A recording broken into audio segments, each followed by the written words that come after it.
মাননীয় উপদেষ্টা, সেন্ট মার্টিনে কবে পর্যটনটা খুলে দেওয়া হবে? কারণ পরিবেশ মন্ত্রণালয়ের কথা বলা হয়েছে, বলছে যে এই বিষয়ে পর্যটন মন্ত্রণালয় সিদ্ধান্ত নেবে, আর মানে সাধারণের জন্য কবে যাতায়াত করতে পারবে। আমাদের নীতিমালা প্রণয়নের চূড়ান্ত পর্যায়ে রয়েছে আমরা। এটা আমি একটু বলবো। প্লিজ। জি, ধন্যবাদ আপনাকে। এই বিষয়ে আপনারা জানেন, আপনিই বললেন যে পরিবেশ বন ও জলবায়ু মন্ত্রণালয়ের সাথে আমরা একযোগে কাজ করছি। আমাদের ট্যুরিজম বোর্ড এই জাহাজ শিল্প, কারণ ট্যুরিজম খোলার আগে আমাদেরকে সকল বিষয়টা একাধারে যেমন পর্যটকদের নিরাপত্তা দিতে হবে, আর যেহেতু এটা আমাদের ইউএন ট্যুরিজমের একটা হেরিটেজ জায়গা, আমাদের প্রবাল সব কিছু সংরক্ষণের জন্য আমরা 1 নভেম্বর থেকে আশা করছি খুলব, সীমিত যেটা আমাদের 2000 করে প্রতিদিন যাবে। এবং এই বিষয়ে একটা সফটওয়্যার আমরা অলরেডি তৈরি করেছি। এই সফটওয়্যার এখন ইন্টিগ্রেশন করে জাহাজ শিল্পের সাথে ইন্টিগ্রেশনের কাজটা চলমান আছে। আশা করি আমরা নির্দিষ্ট সময় এটা ওপেন করতে পারবো, যেটা নভেম্বরের 1 তারিখ থেকে শুরু হবে। মাননীয় উপদেষ্টা, 2000 প্রতিদিন 2000।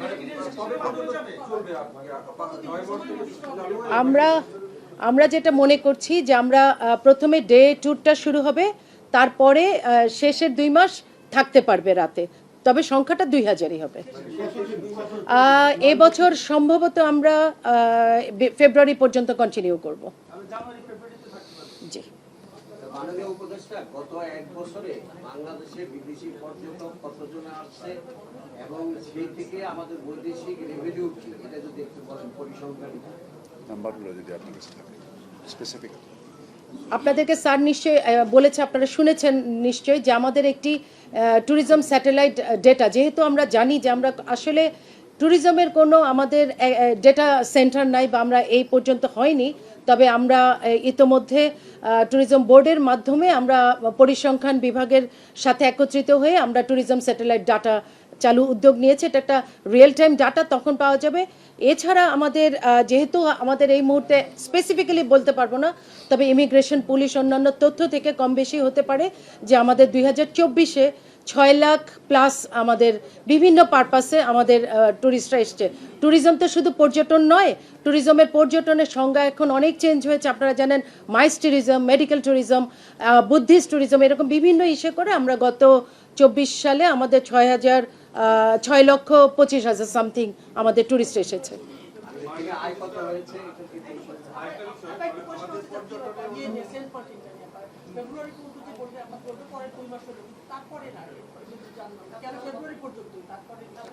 আপনারা জানেন আমাদের প্রবালটা একেবারেই এখন ইসের সাথে আপনারা দিন শেষে কিন্তু আমরা সবাই বাংলাদেশি। আমাদের এটা একটা সম্পদ, এটা একটা আল্লাহর প্রদত্ত সম্পদ। এই সম্পদ রক্ষার জন্য আমরা যদি দেখি যে আপনারা এবার গেলে দেখবেন যে কি পরিমাণ তার প্রাণের সঞ্চার হয়েছে, যেহেতু এটা আমরা কন্ট্রোল করেছি। তো আমাদের পর্যটকদের জন্য একটা আচরণ বিধি তৈরি করা হয়েছে। আমরা যখন দেখব যে সকলে তার আচরণ মানছে, প্লাস্টিক ইউজ করছে না, আমাদের জীবাশ্মগুলি নষ্ট হচ্ছে না, তখন আমরা ধাপে ধাপে হয়তো বাড়ানোর পরিকল্পনা সরকার করবে। তবে এই পর্যন্ত আমরা যেভাবে বলেছি আগের বছর মতোই চলবে।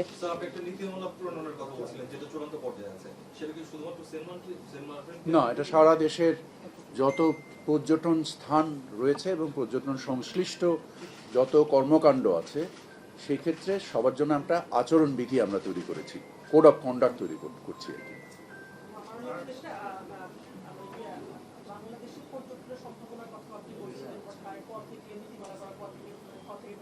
স্যার, আমি শুনতে পাইনি আপনার প্রশ্ন।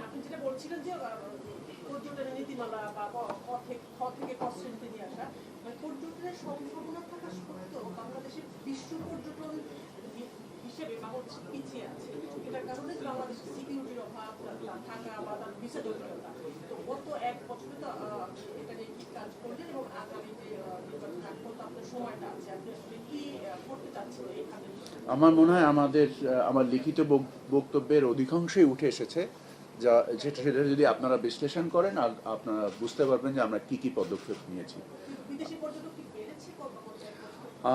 আমাদের তো আগে স্থানীয় পর্যটকদেরকে নিয়ে চিন্তা করতে হবে, যে আমরা নিজেরা যারা আমাদের পারিবারিক উদ্দেশ্যে যে ভ্রমণগুলো করি সেগুলো নিরাপদ, সাশ্রয়ী এবং আনন্দময় করার প্রচেষ্টায় আমার ব্যক্তিগতভাবে সেটা আমার লক্ষ্য, যে আমাদের নিজস্ব পর্যটকদের জন্য আমরা আরও কি ভালো ব্যবস্থা নিতে পারি।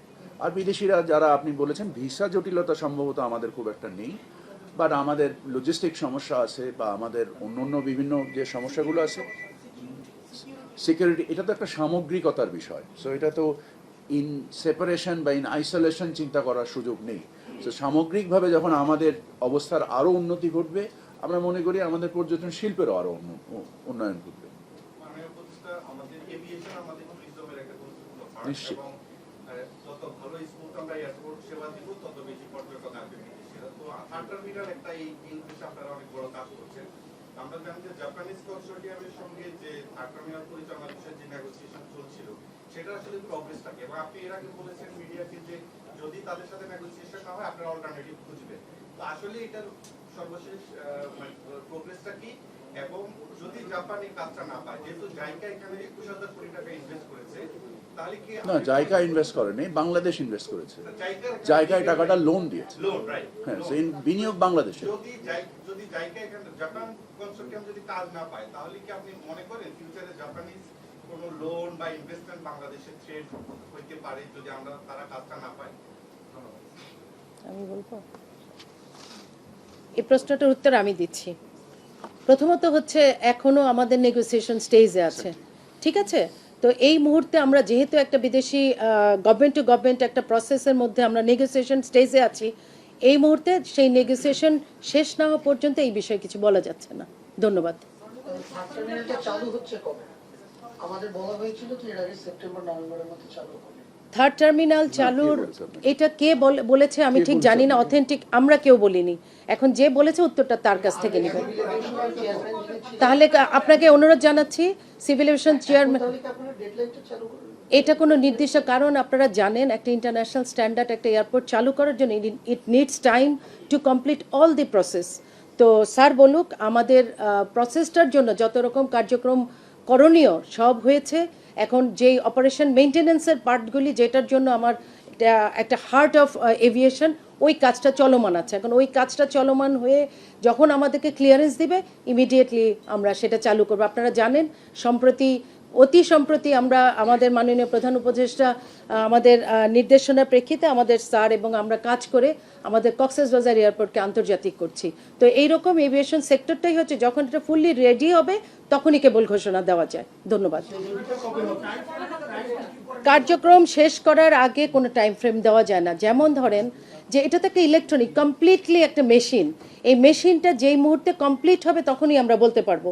তো সেইটুকু সময় দেন, আশা করি আপনাদেরকে এরকম সময় বেশি নেই। লক্ষ্য নির্ধারণ করা হবে তখনই যখন আমরা কমপ্লিটলি বুঝে পাবো। আমাদের যারা কাজ করছে, আমাদের সাথে যারা এই কাজটা সমাধান করছে, তাদের কাছ থেকে আমরা যখন হ্যান্ডওভার পাবো তখন আমরা ডেটটা দিতে পারবো।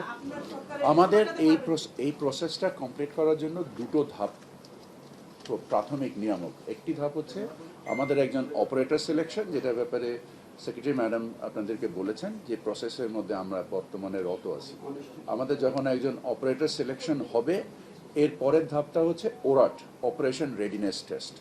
সেই অপারেশন রেডিনেস টেস্টের জন্য আমাদের বেশ কয়েক মাস সময় লাগবে, যে অপারেটর এবং যারা এটার জন্য নিযুক্ত যারা কনসালটেন্ট আছেন, তারা যখন এই অপারেশন রেডিনেস টেস্টটা কমপ্লিট করবে, আমাদের এয়ারপোর্টটা চালু হবে।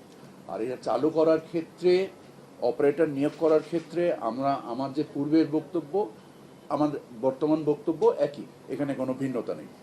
মাননীয় উপদেষ্টা,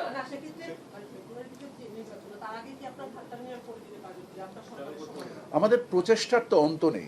আমি গতকাল নিজেও থার্ড টার্মিনাল গতকাল সকালে গিয়েছি, আমরা জিনিসটাকে রিভিউ করছি। সো আমাদের কোনো জায়গায় একটা দিন, কারণ আমাদের এখানে 21,000 কোটি টাকা বিনিয়োগ হয়েছে, এই বিনিয়োগের দায় তো আমাদেরকে গ্রহণ করছে। এখানে জাপানিজরা বিনিয়োগ করেনি, বিনিয়োগ আমরা করেছি, দায় আমাদের উপরে। সেই দায়, এই খরচ মেটানোর জন্য আমরা যত দ্রুত এটা চালু করতে পারি।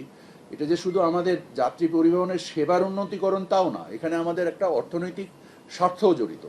সেই অর্থনৈতিক স্বার্থে আমরা আমাদের মন্ত্রণালয়ের পক্ষ থেকে, ক্যাব থেকে সকলেই আমরা একত্রে চেষ্টা করছি যত দ্রুত করা যায়। দুঃখজনকভাবে আপনারা যে সুনির্দিষ্ট একটি তারিখ চাচ্ছেন আমাদের কাছে, এটা আমাদের কাছে এই মুহূর্তে উপস্থিত নাই।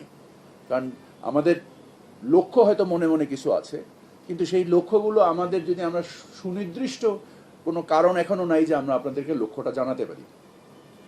মাননীয় উপদেষ্টা, ওই জনমনে সবসময় একটা প্রশ্ন করে, আমাদেরও করে, সেটা হলো যে যেখানে কক্সবাজার সমুদ্র সৈকত বা কুয়াকাটা সমুদ্র সৈকত সারা বছর চালু থাকে, সেখানে সেন্ট মার্টিন দ্বীপ সারা বছর কেন চালু নাই?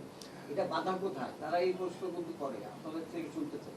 আচ্ছা, পরিবেশ মন্ত্রণালয় এটাকে আপনাকে সঠিক জবাব দিতে পারবে, বাট একজন নাগরিক হিসেবে যেটা বুঝতে পারি যে আমাদের কক্সবাজার হচ্ছে একটা স্যান্ডি বিচ, এখানকার জীববৈচিত্র্য এবং আমাদের সেন্ট মার্টিন একটা ছোট্ট একটা দ্বীপ বাংলাদেশের, ওখানকার যে জীববৈচিত্র্য এটার মধ্যে ব্যাপক পার্থক্য রয়েছে। ওখানকার জনবসতি, এখানকার জনবসতি, এর যে সামগ্রিকতার বিবেচনায় আমাদের মানে সুনির্দিষ্ট কারণ রয়েছে আমাদের পরিবেশ মন্ত্রণালয় এটাকে নিয়ন্ত্রণ করার। সো আমরা চাই না যে আমরা ওখানে যেতে পারবো না, এরকম কোনো কারণ নেই, আমরা যেতে পারবো, বাট আমরা অতি শুধু মানে যে সেন্ট মার্টিন তা না, আমাদের বাংলাদেশের যে আমাদের যে মহাপরিকল্পনায় যে 1500 যে ট্যুরিজম স্পট আছে, আমরা সেখানে দেখতে পাই যে মাত্র কয়েকটা জায়গায় অতি ট্যুরিস্ট আসার ফলে আমাদের বিভিন্ন রকমের বিপত্তি সংঘটিত হয়। সো আমরা এই জিনিসটাকে মাথায় নিয়ে আমরা এই জিনিসটাকে সংরক্ষণ করার উদ্দেশ্যে, জীববৈচিত্র্য সংরক্ষণ, স্থানীয় জনবসতির যে যে চাহিদা সেটাকে সম্মান করা করে আমরা একটা মানে জিনিসটাকে সীমিত করতে চাচ্ছি। মাননীয় উপদেষ্টা, আমি দুটো এই রিলেটেডই একটা প্রশ্ন এবং আরেকটা অন্য রিলেটেড প্রশ্ন করতে চাই। সেটা হলো যে আপনারা এই যে 2000-এর কথা পার ডে বললেন, এটা আসলে নিয়ন্ত্রণ করবে কে? বিগত বছরেও আমরা দেখেছি এটা আসলে অনেক সময় হয় না, সরকারের কথার জন্য কথা হয়, এটার কোনো রেজিস্ট্রেশন প্রসেস, অনলাইন এরকম কোনো মেকানিজম। আমার মনে হয় আপনি ম্যাডামের কথাটা খেয়াল করেননি। ম্যাডাম সুনির্দিষ্ট আকারে বলেছে যে কারণ ওখানে বিভিন্ন চলার যায় নানাভাবে। আরেকটা হলো যে ওখানে অনেক বিনিয়োগকারী বিনিয়োগ করে বসে আছেন, তারা 4 মাস এখানে আপনারা সুযোগ দিবেন, তারা সেটা করবেন। সেটা তাদের সাথে কথা বলে এই যে আরো কমিয়ে দিয়ে 2 মাস, এবং তারা হিউজ লসের মধ্যে পড়েছেন, সেটাকে এই যে নাইট স্টে করতে দেবেন না, সেটা তাদের সাথে আপনি কিছুই শুনেন নাই তাহলে? আমি শুনেছি আপনারা 2 মাস ডে ট্যুর এবং নাইট স্টেটা, কিন্তু ওখানে অনেক রিসোর্ট টাইপের অনেক কটেজ হয়েছে যারা নাইটের জন্যই বাড়া হয়। আমি দিনের বেলা গেলে ওখানে আমি নাইট স্টে করার জন্য যে রুমটা, সেই রুম বুকিং দেবো। ওই তাদের সাথে, ওখানকার জনগোষ্ঠীর সাথে আসলে কথা বলে এই 4 মাসটাকেও ছোট করে আপনারা এখন 2 মাসে নিয়ে আসছেন, সেটা নিয়ে এসে সেটাকে আপনারা করেছেন কিনা। এই একটা রিলেটেড প্রশ্ন। এটা হলে আমার আরেকটা যদি অনুমতি দেন, আমি একসাথে করবো না একটু পরে করবো? আমি জবাবটা দিচ্ছি। প্রশ্ন হচ্ছে যে ম্যাডাম ক্লিয়ারলি বলেছেন যে এটাকে রেগুলেট বা কন্ট্রোল করার জন্য আমরা একটা সফটওয়্যার তৈরি করেছি, যার সাথে পরিবহন ব্যবস্থাকে সংশ্লিষ্ট করে এটাকে নিয়ন্ত্রণ করা হবে। আপনারা নিশ্চয়ই জানেন যে আমি বাণিজ্য মন্ত্রণালয়ের দায়িত্বে আছি। সো আমার বাণিজ্যের উদ্দেশ্য কখনো আমার জীববৈচিত্র্য পরিবেশের ঊর্ধ্বে না। সো আমাকে আমার জীববৈচিত্র্য পরিবেশ রক্ষা করেই আমাকে বাণিজ্য করতে হবে। এবং আমরা এইটাকে সম্পৃক্ত করার জন্য আপনারা নিশ্চয়ই জেনেছেন যে আমরা কমিউনিটি বেসড ট্যুরিজম করার চেষ্টা করছি, যেখানে আমরা স্থানীয় জনগোষ্ঠীকেও সম্পৃক্ত করছি। সো কেউ এক জায়গায় গেলেন, উনি ওনার পুঁজি বিনিয়োগ করলেন, স্থানীয় জনগোষ্ঠীর যে যে কাঠামো সেটাকে বিনষ্ট করলেন, সেটাকে আমরা হতে দিতে চাই না। আশা করি আপনার প্রশ্নের জবাব দিয়েছি। মাননীয় উপদেষ্টা, আরেকটি প্রশ্ন আসবে, একেবারে স্পেসিফিক আপনার কাছেই প্রশ্ন। সেটা হলো আপনি সম্প্রতি বিমান বাংলাদেশ এয়ারলাইন্সের চেয়ারম্যান হয়েছেন। আর প্রশ্ন উঠেছে যে এটি একেবারেই এজ এ উপদেষ্টা মন্ত্রী পদমর্যাদার একটি পদ, সেই পদ থেকে আপনি একটি লাভজনক ব্যবসায়িক প্রতিষ্ঠানে, সরকারের একটা লাভজনক ব্যবসায়িক প্রতিষ্ঠানে চেয়ারম্যান হতে পারেন কিনা, যেটি আপনার মন্ত্রণালয়েরই অধীন একটি ব্যবসায়িক প্রতিষ্ঠান। এখানে অনেকটা কনফ্লিক্ট অফ ইন্টারেস্টের জায়গা তৈরি করে কিনা, এবং সেই কনফ্লিক্ট অফ ইন্টারেস্টের লাভজনক পদের ব্যাপারে সাংবিধানিক একটি বাধ্যবাধকতা রয়েছে 147 ধারা অনুযায়ী। এই বিষয়গুলো আসলে আপনি এই হওয়ার আগে এগুলো আপনার কনসার্নে নিয়েছিলেন কিনা, বা এটা আসলে কতটা আইনসম্মত হয়েছে? আপনি কোন টেলিভিশনের সঙ্গে? আমি চ্যানেল 1-এ। আচ্ছা, তাহলে আপনি মনে হয় আমাকে নিয়ে একটা প্রোগ্রাম করেছেন। জি, আমি করেছি। তো আপনাকে অনেক ধন্যবাদ। আপনার তথ্যের ব্যাপক ঘাটতি রয়েছে, যে তথ্যগুলো আপনি উপস্থাপন করেছেন। যদিও আজকে পর্যটন দিবস, আমি শুধু বিমানের চেয়ারম্যান না, আমি ভোক্তা অধিকারের চেয়ারম্যান, আমি ইপিবি চেয়ারম্যান, এবং বিমানের বোর্ডে যে উপদেষ্টা হিসেবে শুধু আমি আছি তা না। বিমান 100% owned 100% owned by the Ministry of Civil Aviation. এখানকার সেক্রেটারিও চেয়ারম্যান, সো তাহলে ওটাও কি কনফ্লিক্ট অফ ইন্টারেস্ট হয়? এখানে এনবিআর এর চেয়ারম্যান এখানকার Director. ডিরেক্টর, ওটাও কি কনফ্লিক্ট অফ ইন্টারেস্ট হয়? সরকার যখন আমাকে নিয়োগ করেছে, আপনারা জানেন যে তথ্য, যে সুন্দর উপস্থাপনায় আপনি চেষ্টা করেছেন, যে পরিমাণ দুর্বৃত্তায়ন আছে এখানে, যে পরিমাণ দুর্বৃত্তায়ন আছে, আমরা যে পরিপত্রটা ইস্যু করেছি যে টিকিটে মূল্য লিখতে হবে, এবং আমি দেখছি যে বিভিন্ন রকমের সোশ্যাল মিডিয়াতে যে ধরনের কার্যক্রম তুলে ধরা হচ্ছে, যেমন আপনি আপনার উপস্থাপনায় বলেছেন যে আকিজ এয়ার আমার প্রতিষ্ঠান। আমি আপনার পরিবারের প্রতিষ্ঠান। আপনার আমি পরিবার যখন সদস্য। আকিজ গ্রুপে ছিলাম জি। তখন এই প্রতিষ্ঠান তৈরি করা। আপনার তথ্য 100% মিথ্যা। এক নাম্বার, আকিজ এয়ারের যিনি মালিক, ওনার সাথে আমার গত 6 বছরের মধ্যে কথা হয়নি, দেখাও হয়নি। আমার প্রতিষ্ঠানটার নামও আপনি জানেন না। আমার একটা এভিয়েশন প্রতিষ্ঠান আছে, আপনি জানেন? আমি জানি না। তাহলে আপনি কেন প্রতিবেদন তৈরি করলেন? আমি যেটা জানি না সেটা তো আজকে আমরা স্যার পর্যটনের আমরা বিষয়ে পর্যটনের ভিতরেই থাকি। আমরা পর্যটন আমার প্রতিষ্ঠানের নামটা সবার সামনে দিয়ে দিচ্ছি। প্রতিবেদন করার সময় ওই প্রতিষ্ঠান ধরে করবেন। এটা নাম, এটা আমি allow me to finish. জি, অবশ্যই। এটা নাম হচ্ছে আকিজ বশির এভিয়েশন। সবাইকে বলে দিলাম, আপনারা সবাই অনুসন্ধানী প্রতিবেদন করবেন এটার উপরে, নট আকিজ এয়ার। সো আপনারা যত উত্তেজক তথ্য তৈরি করার চেষ্টা করেন, either being motivated or being biased, please do your analysis right. আমি কিছু বলবো? Please. আচ্ছা, আপনি যেটা বলছেন, আপনি ওখানে কোনো দুর্নীতি হয়েছে, আমার প্রতিবেদনটা যদি আপনি পুরোটা দেখেও থাকেন। অবশ্যই দেখেছি। হ্যাঁ, দেখেছি। আমি কিন্তু বলিনি, আমি বলেছি কতগুলো প্রশ্ন উত্থাপিত হয়েছে। আমি তো আপনার আপনি যে সেটাই বলছি। অসম্ভব সুন্দরভাবে আপনি যে হ্যাঁ, বলেছেন যে বাংলাদেশ সেন্ট্রাল ব্যাংকের গভর্নর যদি কোনো উদাহরণ ব্যাংকে, দিয়ে, আমি উদাহরণের no, it is so irrelevant. না, irrelevant না, এবং এই আপনি যে কারণে- কোম্পানিটার নাম বলেছেন, ওই কোম্পানির সাথে আমার দূরবর্তী সংশ্লিষ্টতা নেই, আমি এটা কিন্তু আপনি এটাকে জুসি করার জন্য খুব সুন্দরভাবে উপস্থাপন করেছেন। শুধু ওই কোম্পানিতে, আমি তো আপনাকে যে মূল জায়গাটা যেটা নিয়ে এসেছি, আপনার আমাদের সংবিধানের 147 ধারা তো বলা আছে, আপনাদের আপনার সেটা ভুল থাকতে পারে, right থাকতে পারে। আপনার কার্যক্রম আপনি as a হচ্ছে মন্ত্রী সঠিক পদমর্যাদায়- অনুসন্ধান করা। না, as a আপনি মন্ত্রী- আমার নামে অনুসন্ধান করছেন, অথচ আমার প্রতিষ্ঠানের নামটাও জানেন না। স্যার আমি একটু বলি, স্যার আমি একটু বলছি, হ্যাঁ আচ্ছা আমি বলছি, এই উত্তরটা আমি দিচ্ছি। আর একটু না না না Please আমিও do- দিচ্ছি। আমি আপনাদের যেটা অনুরোধ করি সব সময়, সেটা হচ্ছে আপনাদের অনুসন্ধানী সাংবাদিকতায় আমরা লাভবান হই, কিন্তু আপনাদের অনুসন্ধানী সাংবাদিকতা যখন ফরমাইশি হয়ে যায়, স্যার, এটা ফরমাইশি বলবো না, যখন ফরমাইশি হয়ে যায়, আমাদের কারণ কি? গায়ে লাগে একটু, স্যার। আমাদের দায়িত্বটা হলো, স্যার, না, আমি তো গায়ে লাগার জন্যই বলছি না, আপনাদের। আমাদের দায়িত্বটা কারণ হলো- আপনি স্যার। যখন আকিজ বশির এভিয়েশন নিয়ে করবেন, দয়া করে এত বেশি করে করবেন। সেটাও কি স্যার কনফ্লিক্ট অফ ইন্টারেস্টের জায়গায় তাহলে কি দাঁড়ায়? কনফ্লিক্ট অফ ইন্টারেস্ট তো সবই আছে। আমি একজন ব্যবসায়ী, আমি বাণিজ্য মন্ত্রণালয়ের দায়িত্বে আছি। সেটাই তো- আমি বাংলাদেশের সবচাইতে বড় পাট ব্যবসায়ী। 147 ধারা স্যার ওটাই বলা আছে যে আপনি যখন মন্ত্রী পদমর্যাদায় যাবেন, তখন আপনি কোনো লাভজনক প্রতিষ্ঠানে না, কোনো আপনি- কিছু হতে পারবেন না। না, please. আমি তো এইটাই প্লিজ আচ্ছা। Listen to me carefully. আপনি বাণিজ্যের, যেহেতু আমি দায়িত্বে, আপনি বাণিজ্যের সাথে সংশ্লিষ্ট বাংলাদেশের যত ব্যবসায়ী আছে, একটু জিজ্ঞেস করে দেখেন তো যে তারা আমার সাথে কোনো কাজে কনফ্লিক্ট পেয়েছে কিনা, আমার স্বার্থ সংশ্লিষ্ট কোনো প্রতিষ্ঠান কোনোদিনও আমার দপ্তরে এসছে কিনা। স্যার আমরা একটু বলবো, আমি একটু বলি। আচ্ছা আচ্ছা একটু No, you should do সাংবাদিক মহোদয়। responsible journalism. আইনের ব্যত্যয়টা তো ঘটবে। Please do responsible আমি কি একটু journalism. আইনের কথাটা আমি বলবো? আইনজ্ঞ না। আমি একটু আইনের কথা বলি। বাংলাদেশ বিমান আইন 2023 আছে আমি একটা। সংবিধানের কথা বলেছি। আমি আপনাকে একটা কথা বলছি।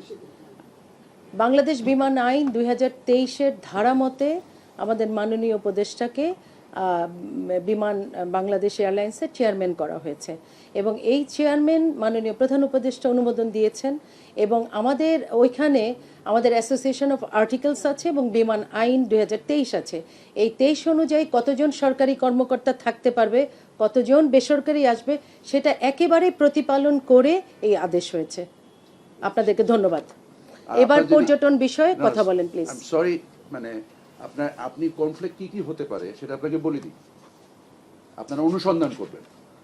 আমি বাংলাদেশের সর্ববৃহৎ পাট ব্যবসায়ী, জানেন আপনি? আচ্ছা, আমি ব্যক্তিগতভাবে আকিজ না, this is not Akij jute mill. আমার জুট মিলের সাথে আবার ওইটা ভুল করবেন না, আকিজ দেখবেন and then you think that this is mister Bashiruddin. No, there is no relationship with Akij Group and Mr. Boshiruddin. Mr. Boshiruddin have left Akij Group with dignity and with responsibility. আমি বাংলাদেশের সবচেয়ে বড় পাট ব্যবসায়ী, বাংলাদেশের সবচেয়ে বড় পাট ব্যবসায়ী ছিল Akij jute mill. I left, I built, and I am now the biggest jute mill in Bangladesh. আমি পাটেরও উপদেষ্টা।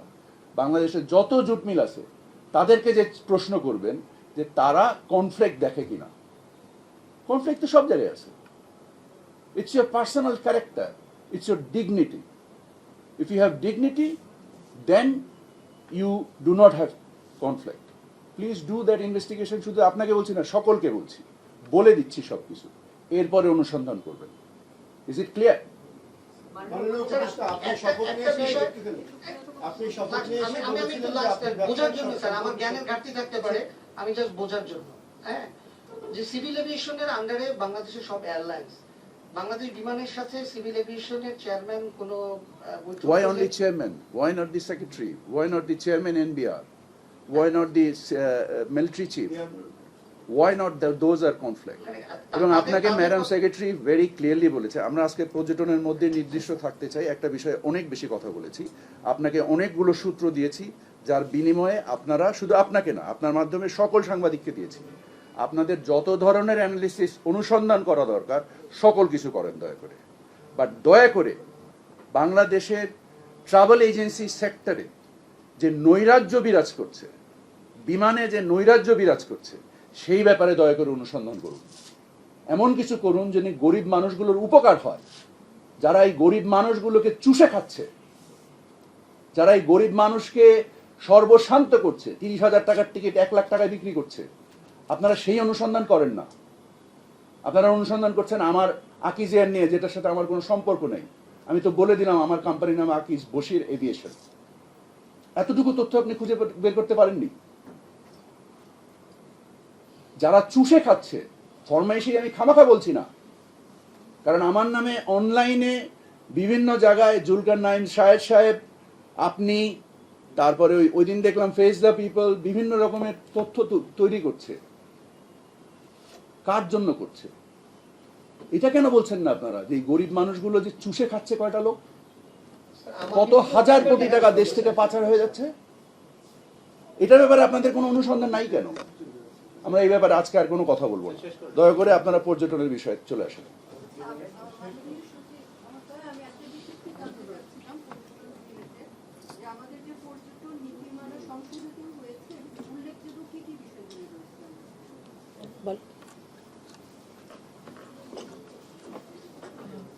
আমাদের বাংলাদেশে No, প্রথম it's okay. পর্যটন নীতিমালা ছিল 1992। দ্বিতীয় নীতিমালা, অর্থাৎ যেটি এখন বহাল রয়েছে, সেটি হচ্ছে জাতীয় পর্যটন নীতিমালা 2010। আমাদের এই সময় আমরা যে নীতিমালাটি হাতে নিয়েছি এবং খসড়া চূড়ান্ত করেছি, সেটি হচ্ছে জাতীয় পর্যটন নীতিমালা 2025। অর্থাৎ 2010 থেকে 2025-এর মধ্যে যে বিস্তর ব্যবধান রয়েছে, সেই জিনিসগুলো আমরা অ্যাড্রেস করার চেষ্টা করেছি। 2010-এর পরে ইউএন থেকে এসডিজি জারি হয়েছে। তো এসডিজির সাথে সঙ্গতিপূর্ণ রেখে এসডিজির 8, 11, 12 এই এসডিজির লক্ষ্যমাত্রাগুলোর সাথে সঙ্গতিপূর্ণ রেখে আমাদের জাতীয় পর্যটন নীতিমালার বিষয়সমূহ সন্নিবেশ করা হয়েছে। পরিবেশ প্রতিবেশের প্রতি সংবেদনশীল এবং আরো অধিকতর দায়িত্বশীল পর্যটন, টেকসই পর্যটন নিশ্চিত করার বিষয়গুলো সন্নিবেশ করা হয়েছে। এছাড়া সন্নিবেশ করা হয়েছে, আপনারা জানেন যে আমরা ডেমোগ্রাফিক ডিভিডেন্ডের মধ্য দিয়ে যাচ্ছি, অর্থাৎ একটা বিশাল তরুণ জনগোষ্ঠী রয়েছে যাদেরকে পর্যটনের যেসব শিক্ষা প্রতিষ্ঠানের মাধ্যম থেকে বেরোচ্ছে, তাদেরকে কিভাবে ইন্ডাস্ট্রি একাডেমিয়া লিঙ্কেজের মাধ্যমে তাদেরকে কর্মসংস্থানে নিয়ে আসা যায়, এই বিষয়গুলো নিয়ে আসা হয়েছে। পর্যটনের ক্ষেত্রে আমরা ব্র্যান্ডিং কিভাবে করব এবং বিরূপ প্রতিক্রিয়া দূর করার জন্য কমিউনিটি ট্যুরিজম, রুরাল ট্যুরিজমকে কিভাবে আমরা আরো প্রসার করে স্থানীয় জনসাধারণকে ক্ষমতায়ন করে স্থানীয় যে পর্যটন, আসলে পর্যটন আসলে পুরো দেশটাকে নিয়ে আমরা কিভাবে গল্প করব, সেটাই আমাদের বিষয়। এই সমস্ত বিষয় সামষ্টিকভাবে তুলে ধরার চেষ্টা করা হয়েছে। আপনাকে Now I can stop. Thank you very much. জি, ধন্যবাদ সবাইকে আপনাদের। আপনারা দয়া করে এই টিকিটের মূল্য টিকিটের উপরে লেখা হচ্ছে না এই ব্যাপারে অনুসন্ধানমূলক কার্যক্রম করেন। আমরা আপনাদেরকে প্রতিশ্রুতি দিচ্ছি প্রয়োজনীয় এবারে এটা- শাস্তিমূলক ব্যবস্থা আমরা নেব। আপনারা দয়া করে এটাকে সেন্সিটাইজ করেন এবং মানুষকে প্রতারণা করার একটা বড় অস্ত্র হিসেবে এই ইসে পিয়ারো আমরা সমস্ত অনলাইন আমরা 49টা অনলাইন এজেন্সিকে চিঠি দিয়েছি। আমরা বাংলাদেশের 3টে জিডিএস আছে যারা ফলস বুকিং তৈরি করার ক্ষেত্রে মারাত্মক রকম বিপত্তি তৈরি করে। আপনারা জানেন যে বিমানে ওঠার পরে সিট খালি কিন্তু টিকিট নাই। আপনারা এটার অনুসন্ধান কেন করেন না? আপনারা এই যে বিভিন্নভাবে এই যে একটা প্রতারণার একটা চূড়ান্ত কাঠামো তৈরি করা হয়েছে, সেখান থেকে আমরা বের হতে চাচ্ছি। আপনারা দয়া করে আপনাদের, আমি আগেও আপনাদেরকে বলেছি যে এই প্রথম মনে হয় একটা মাছরাঙা টেলিভিশন একটা ইয়ে করে, তারপরে আমরা তাদেরকে অনুরোধ করলাম যে আমি জানি না তাদের সাথে আমাদের মিটিং হয়েছে কিনা, আমরা ওখান থেকে আমরা শুরু করলাম এবং আমি নিত্য নতুন প্রতিদিন চেষ্টা করছি। আমাকে সামাজিকভাবে হেয় করার চেষ্টা করা হচ্ছে, হোক। আমি আমার কাজ, আমি যেমন বাণিজ্য মন্ত্রণালয়ে যেভাবে করেছি চুপচাপভাবে, আমি এই বিমান মন্ত্রণালয়ে চুপচাপভাবে আমি আমার কাজ করে যাব। আপনাদের যাদের আমার সময় যতটুকু আছে এর একদিনের বেশি আকাঙ্ক্ষা আমার নাই। আমার যে উদ্দেশ্য এই গরিব মানুষগুলোকে যে চরমভাবে, এই যে আমি সারাদিন মন্ত্রণালয়তে একটা কথা বলি যে বউ বাচ্চা ফেলে 5 বছর 6 বছর একটা মানুষ এই যে মরুভূমির তপ্ত ইয়েতে থাকে, এদের অভিশাপ আছে। একটা মানুষ যে তার বউ বাচ্চা ফেলে রেখে যে 5-7 বছর থাকে, এটা টিকিট কাটতে গেলে ওর কয় মাসের বেতন চলে যায়। কিভাবে দুর্বৃত্তায়ন হচ্ছে? এই টাকা তো বিমান পায় না। এই যে মিডল ইস্ট বেস যতগুলো ক্যারিয়ার আছে তারা যে পরিমাণ দুর্বৃত্তায়ন করেছে, যে পরিমাণ টাকা দেশ থেকে মানে এই গরিব মানুষগুলোর কাছ থেকে নিয়ে যায়। আমার টিকিটের টাকার দাম কম, ওটা তো ইম্পর্টেন্ট না। আমি বিজনেস ক্লাসে ট্রাভেল করি, আমার সক্ষমতা আছে। কিন্তু যে লোকটা ওইখানে ওই মিডল ইস্টের উত্তপ্ত বালির মধ্যে কাজ করে, তাকে নিয়ে আপনারা কেন অনুসন্ধান করছেন না? কেন এই নেক্সাস ভেঙে দিচ্ছেন না আপনারা? কেন আমাদেরকে যথেষ্ট পরিমাণ তথ্য দিচ্ছেন না যার বিনিময়ে আমরা ব্যবস্থা নিতে পারি? এবং আমরা যদি ব্যবস্থা না নেই, সেটার জন্য আপনারা কেন অনুসন্ধান করছেন না আমাদের উপরে, যে এই জিনিসের উপরে ব্যবস্থা নিচ্ছেন না কেন আপনারা? আমি আপনাদেরকে মাধ্যমে সকলকে অনুরোধ করব, দয়া করে মানুষের জন্য একটু পরিশ্রম করেন, মানুষের জীবনকে সহজ করার জন্য আমাদেরকে সাহায্য করেন। আসসালামু আলাইকুম। স্যার আরেকটু আছে বাকি একটা, আমাদের বিশ্ব পর্যটন দিবস উপলক্ষে স্যার একটা ছোট্ট বাণী দিবেন, এটা একটু আপনারা প্রচার করবেন, এই অনুরোধটা জানাচ্ছি। 27 তারিখে এটা তো একটু সুন্দরভাবে হইতে হবে। সুন্দর করে করেন, এখানে সুন্দর একটা পরিবেশ আছে। এখানে সুন্দর পরিবেশ আছে। আপনার রুমে দিবেন স্যার? রুমে বসে ভিডিওটা কে করবে? ঠিক আছে, ওকে, আমরা ঠিক আছে, সুন্দর করে বেটার হবে। ওকে, ঠিক আছে, আমরা পাঠিয়ে দিই। আপনাদের সকলকে ধন্যবাদ। আমার কথায় কেউ কষ্ট পেলে আমি দুঃখিত। Thank you very much.